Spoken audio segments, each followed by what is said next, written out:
for me, the foster system was just like an interim system while my parents sorted out the court case, because they were fighting for custody ever since I was in foster care, from the age of 10 years old up till maybe around my second teenage home. As kids, we just wanted to settle. We didn't want to have to always like, just when we are settling in, always like, okay, I'm so sorry, but you guys have to move again. And we're like, why? And this was actually the playground where me and my younger sibling actually got into the first foster care.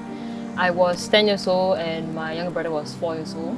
I guess I lived here about a year and 2 months or so. My first foster mother treated me and my younger brother like her own family. She would always make for us breakfast, and some of the fond memories that I still have was the Australian recipe Milo.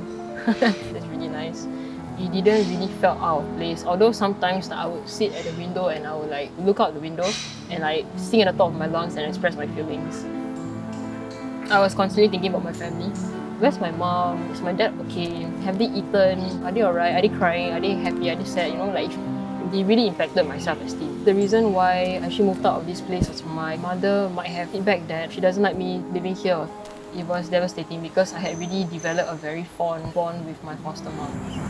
Shelter placed me here because they knew that they could no longer provide me with the help that I needed. Over here is a residential treatment center for girls. As much as over here was safe, mentally and emotionally I felt very mistreated by the girls here. So I snuck out. So the staff actually chased me. I ran out this door, out this gate, and then the staff was like, Mira, don't run.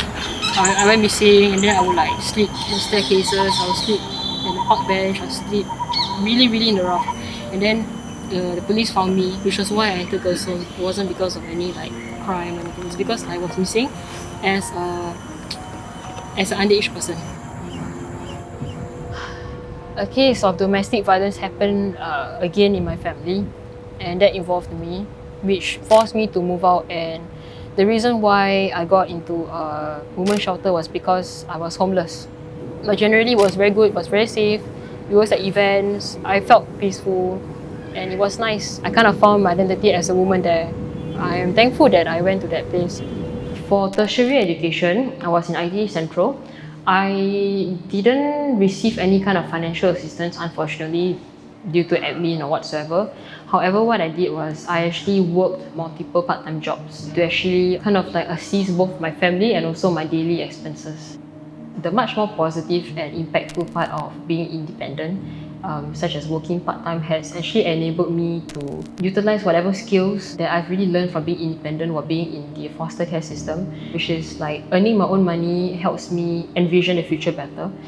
I currently work in the gym as a recreation assistant, and being a recreation assistant has actually helped me in managing my finances and being more responsible and learning things like being accountable, because while I was in the system, everything was being cared for, and I didn't really have to do much management except from taking care of myself.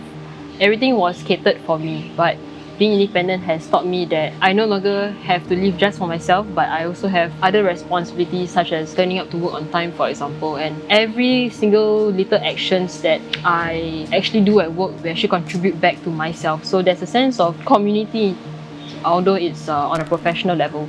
And also earning my own income has also taught me that I am very much capable of achieving anything that can actually contribute to my growth, such as taking up short courses and taking up licenses, which I'm currently doing. So yeah, these are the few little things that I've learned.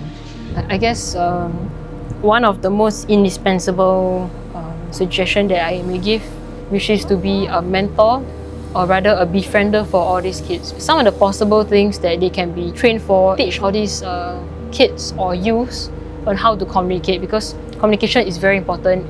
These are all the skills that are indispensable for the rest of their life, right? Even if one day if they were to truly be out of the system, at least they know how to fend for themselves, and they have the confidence and assurance and self-esteem that they are equipped. No one is ever truly prepared for everything, but at least if we have the basic foundation, you're good to go.